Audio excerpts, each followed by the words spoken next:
Okay, good afternoon, everybody, and thanks for being here. Special thanks to Senators Wyden, Hassan, Welch for joining us. Now, this weekend, we got news that President Trump will be accepting almost he will be accepting almost a $500 million jet from the Qatari government. This just isn't naked corruption, it's also a national security threat. Donald Trump isn't just blurring the lines between public service and personal profit, he's erasing it. That's not just speculation. In fact, it's backed by overwhelming evidence. He is jeopardizing America's national security to line his own pockets. That's why this morning I announced I will be placing a hold on all political DOJ nominees until we get more answers on this so-called deal. Until we learn the truth about this deal, I will do my part to block the galling and truly breathtaking politicization of DOJ. We've never seen anything like it. In other heinous news for Americans this weekend, the House Republicans unveiled their plan for the largest cut to Medicaid in American history. The largest cut to Medicaid in American history. 14 million Americans, at least 14 million, would be ripped off of their health insurance under this proposal. Why? Tax breaks for billionaires. It's appalling. To take people's health care away, to make them sicker. To give tax breaks to billionaires is just appalling. It's not what America wants, and it's not what America needs. Not only will millions of Americans lose coverage, for many others, their premiums will skyrocket. Talk about lowering costs, this ain't a way to do it, that's for sure. And hospitals, rural, urban, and in between, will close. Many, many people will lose their jobs, and many more will lose their health coverage. States will scramble with their budgets, and American families will be left out to dry. For months, the Republicans claimed that their tax plan wouldn't touch Medicaid. Now we know that's a bold-faced lie. They were afraid to admit it, but now they can't avoid it. It's slashing Medicaid more than it ever has been slashed before. It's cruel, it's heartbreaking. Senate Democrats will continue to expose this devastating plan and fight for American families to keep their hard-earned benefits. Senator Wyden. Thank you, Leader. And let's be clear about what the Republicans are up to on health care. They're basically gaslighting the American people, telling folks that fraud, waste, and abuse are everywhere, and the Democrats are simply going along with all of it.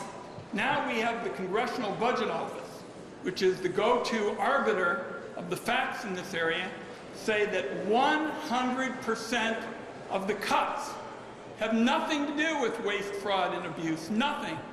They're basically terminating coverage, denying services like home care, which seniors see as precious, and also in rural areas making it harder to get hospitals and nursing homes and providers to cover care. And the second point that I want to mention is when you look at the entirety of the Republican response on health care, what they are doing is everything possible to keep eligible people from being able to get coverage. They put them through so much red tape. That's essentially what some of these new things are all about. They are bureaucracy requiring steps that ensure that it's hard to be eligible for services. So we feel that health care is basic to American families. Nothing is more precious than to be able to go to bed at night knowing that you're going to get decent health care. And what the Republicans do in their health care provisions in the reconciliation package is walk back health security for millions and millions of Americans, all to make sure that folks at the very top of the ladder can come up with another package of benefits that in so many instances defy common sense and are only there in order to give yet more privileges to the people at the top. We're for a tax code that gives everybody in America the chance to get ahead. That's what we're going to battle for in this process. Thank you, Senator White. Senator Hassel. Well, thank you, Leader Schumer. Look, this week, President Trump and congressional Republicans are pushing forward with their plan to give billionaires and corporate special interests more tax breaks, all paid for by taking health coverage away from millions of Americans and, by the way, by adding trillions to the national debt. It is wrong, it's dangerous, and it's devastating to people, our small rural hospitals, our communities, our economy. Millions of families count on Medicaid and the Affordable Care Act for essential health care. And this Republican bill to take coverage away from many of our constituents will result in untreated diseases, packed emergency rooms.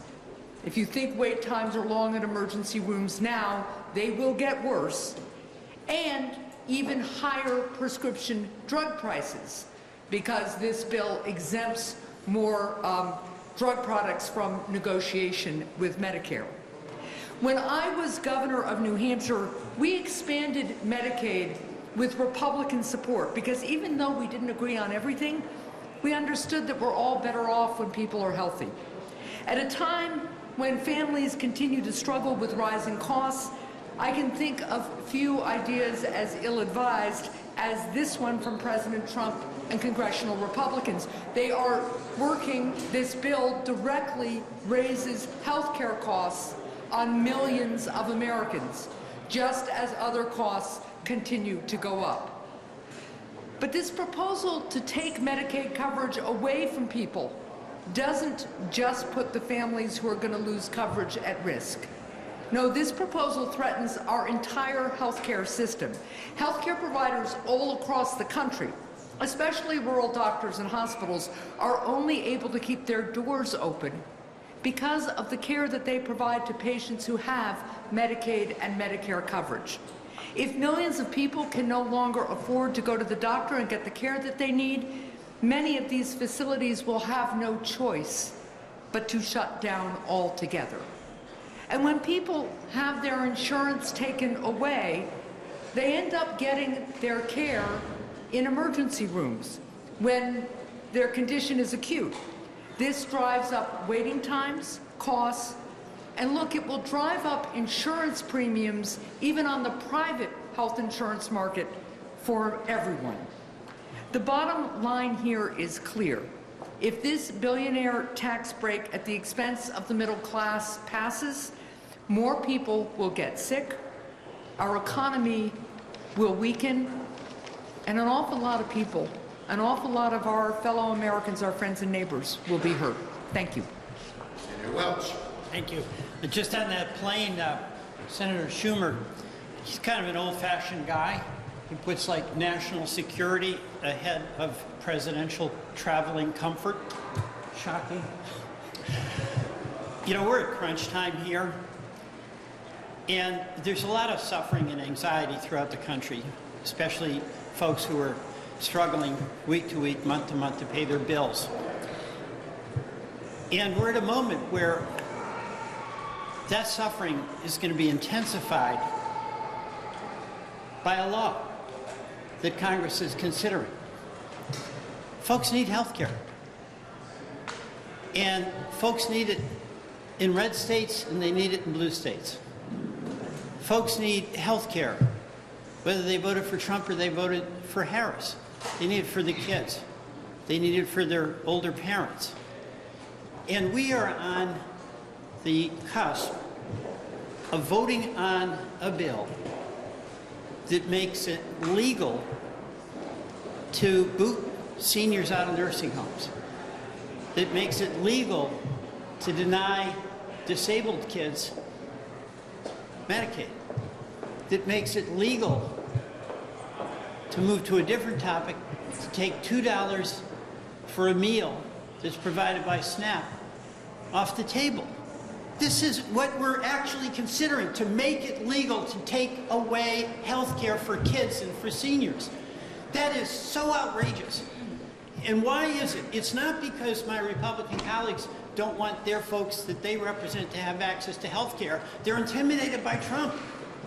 This is totally outrageous that we even have to have a discussion about taking away health care. Not to mention all the consequences, the insecurity, the suffering. And then in rural America, where we depend on those hospitals, they won't be able to operate when we take away Medicaid. They won't be able to operate. You know what will happen? They'll work hard, and that'll be in red states and blue states. And they'll keep providing services even when it's free until they can't anymore. And it's an absolute disgrace that this Congress is even having a discussion about taking away health care from children, from seniors, from disabled people. We don't need to do it. And in the version of fiscal responsibility that the Republicans have to pay for this tax cut that largely goes to billionaires and to very wealthy people. And by the way, in Vermont, when I walk around, people are not saying, Peter, where's my tax cut? They're saying, what's happening to my health care? They're saying, what's happening to my ability to feed my kids? That's what they're asking me, not about this health care. The version of fiscal responsibility is to pay for it by taking away health care, by taking away food stamps, by taking away Meals on Wheels. No is the answer. Thank you, Peter. And I mentioned on the floor, Trump calls this a big, beautiful bill. We call it the big grift. Greedy Republicans in favor of tycoons. Questions? Yes. Do you believe David Hogg should remain the vice chair of the DNC? Up to the DNC. Yes. What do you make of threats to potentially sanction these Democratic members who went to the ICE facility, even threats from the Trump administration maybe to arrest them?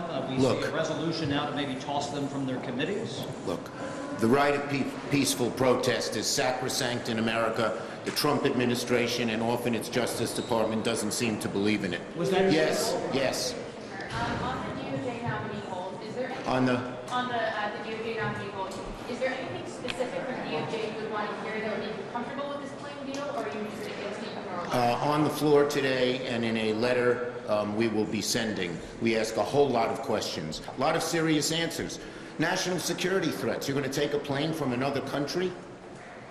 And Air Force One is the most complicated piece of aircraft in the world. It needs so much, so much goes into it, a lot of which is classified. We got a lot of questions. Yes. No. Yep. This person. Okay, you get him, Manu. I thought his hand was up. You said in June of last year, in my meetings with President Biden, I found him to be in command and impressive and wielding influence to make progress on key priorities. But in that same month, Biden apparently did not even recognize George Clooney at a fundraiser. Were you being straight with the American public about Look, Biden's condition? we're just looking forward. Yes. What's your reaction to President Trump's proposal to direct HHS and CMS to negotiate lower drug prices if they match what other countries are Yeah, paying? it's very much the same as what he said in 2020. It's all talk, no action. In 2020, he didn't get the results, and I doubt he's going to get them now. A lot of talk, a lot of hype, no action. Thank you, everybody. Alex, can we take you through that? Can I get your leader?